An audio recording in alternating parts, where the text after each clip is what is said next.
नमस्ते दोस्तों, मैं अभिनव जोरहटिया हूँ। आज हम आदिपुरुष फिल्म के बारे में चर्चा करने जा रहे हैं। इससे पहले कि मैं वीडियो शुरू करूं, अगर आपने अभी तक चैनल को सब्सक्राइब नहीं किया है तो प्लीज सब्सक्राइब कर ले। बहुत देरी के बाद और बहुत प्रचार के बीच ओम राउत की महाकाव्य हिंदू कहानी आदिपुरुष रिलीज की गई है। जबकि फिल्म को प्रतीक्षा के लायक माना गया था, जब आप फिल्म देखते हैं तो आपको पता चलता है कि इसकी समग्र गुणवत्ता सब पर VFX द्वारा खराब की गई थी।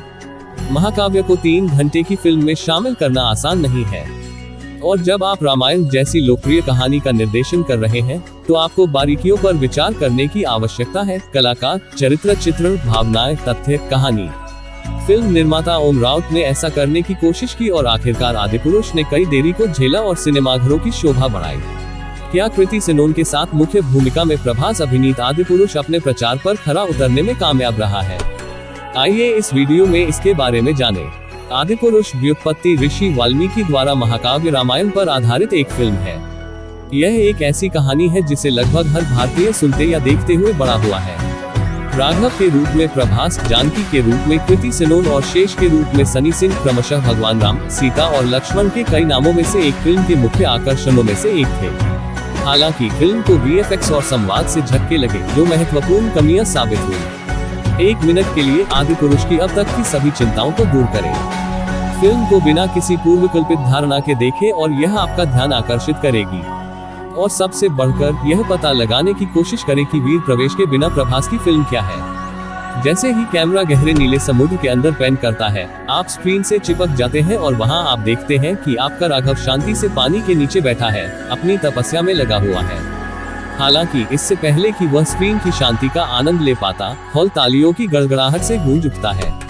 वह पानी से बाहर आता है और डिमेंटर जैसे जीवों को मारता है, जो तनाव, VFX और निश्चित रूप से राघव की शक्तियों के बारे में एक अंतर्दृष्टि प्रदान करता है।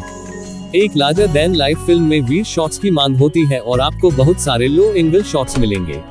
राघव के रूप में प्रभास पहले ही दृश्य से विश्वसनीय है और उनकी पिछली फिल्म पसंद, विशेष रूप से बाहुबली की तरह, इससे बहुत कुछ लेना देना है। वह शक्तिशाली, दयालु और न्याय है। निश्चित रूप से आपको स्क्रीन पर जो कुछ भी पेश करना है उसका आनंद लेने के लिए आपको उनके स्टारडम को देखना होगा। वह आदिपुरुष बनने के अवसर का हकदार है और उसे फिल्म की बचत अनुग्रह के रूप में माना जा सकता है। जानकी के रूप में कृति सेनन स्क्रीन पर सुंदर है, लेकिन हमारी अपेक्षा से बहुत कम स्क्रीन समय है। चतुराई से निर्मित VFX के बीच अभिनेत्री को ज्यादातर अलग रखा गया है। हालांकि यह प्रभास के साथ उनकी केमिस्ट्री है जो सबसे अलग है। शेष का किरदार निभाने वाले सनी सिंह फिल्म में ही कम फैले हुए हैं और उनके पास मुट्ठी भर संवाद है। ज्यादातर प्रभास को साबित करने के लिए उसके लिए स्क्रिप्ट तैयार की जा रही है ताकि वो प्रभास को खुद पर हावी न होने दे। लेकिन कहने की जरूरत नहीं है, उसके पास अपने क्षण यहाँ और वहाँ है। देवदत्त नाग आदिपुरुष के बजरंग बली है।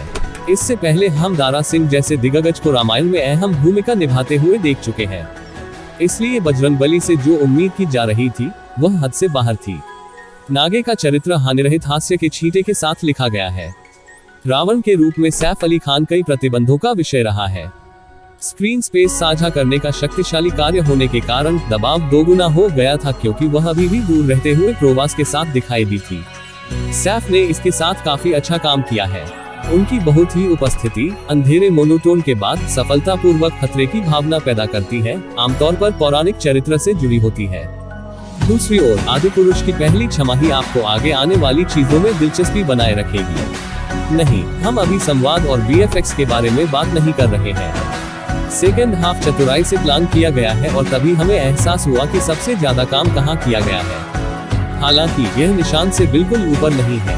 पहले VFX में डुबकी लगाते हुए निर्माताओं ने रिलीज की तारीख को 6 महीने आगे बढ़ा दिया। इसके लिए आदिपुरुष कथित तौर पर अब तक की सबसे महंगी फिल्मों में से एक है, लेकिन VFX दृश्यों को खराब कर देता है।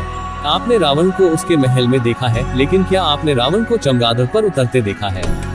फिर आपके पास VFX बंदर हैं, जो जंगल में रहते हैं लेकिन चमड़े के गियर में रहते हैं। यदि आप लड़ाई के दृश्यों पर भी सूक्ष्म ध्यान देते हैं तो आप देखेंगे कि यह कभी खत्म नहीं हुआ है। यह धूल और धुएं या विस्फोटों से ढका हुआ है, जहां तीव्र क्षणों के दौरान आपकी पूरी स्क्रीन चमकदार कणों से ढकी रहेगी। जबकि हम इसके लिए निर्देशक ओम राउत को श्रेय देंगे, क्योंकि उन्होंने पिछले साल मेमे फेस्ट से शुरू हुए दृश्यों को चालाकी से काटने की कोशिश की थी। जहां तक डायलॉग की बात है तो आधुनिक समय के दर्शकों को ध्यान में रखते हुए ही इसकी रचना की गई होगी, लेकिन जिस क्षण आप भगवान बजरंगबली को यह कहते हुए सुनते हैं कि जो हमारी बहनों को हाथ लगाएंगे उनकी लंका लगा देंगे, आप जानते हैं कि कुछ सोचने के लिए है। इसके अलावा आपके पास इंद्रजीत के रूप में एक बत्सल सेठ है जो राघव को सबसे अकल्पनीय तरीके से चुनौती दे रहा है। कैसे और क्या जानने के लिए आपको फिल्म देखनी होगी। और रुकिए, कुछ रत्न भी है जैसे बुआ का बगीचा है क्या और मरेगा बेटे, और हम यहाँ भगवान राम के युग की बात कर रहे हैं। यह एक ऐसा शब्द है जो जीवन से भी बड़ी पौराणिक कथाओं में एक महत्वपूर्ण भूमिका निभाता है और जय श्री राम आदिपुरुष के कई महत्वपूर्ण प्रसंगों में प्रकट होता है और आपके रोंगटे खड़े कर देंगे। बैकग्राउंड स्कोर को लेकर भी कोई शिकायत नहीं है। साथ ही लंबे समय के बाद सोनू निगम और श्रेया घोषाल आपकी आत्मा को ठंडे स्पर्श से शांत करेंगे। हालांकि आदिपुरुष को सुरक्षित रूप से ओम राउत की सबसे बड़ी कृतियों में से एक माना जा सकता है, लेकिन फिल्म निश्चित रूप से एक बेहतर दृश्य पैकेज की मांग कर सकती थी। यह मॉडरेशन में किया जाता है अगर यह बहुत बुरा नहीं है। कुल मिलाकर हम सभी प्रचारों पर मुहर नहीं लगा सकते हैं जो कि आदिपुरुष जुटा रहे हैं, लेकिन यह निश्चित रूप से सिनेमाघरों में देखने लायक है प्रभास के लिए, इसके अलावा और कुछ नहीं। धन्यवाद।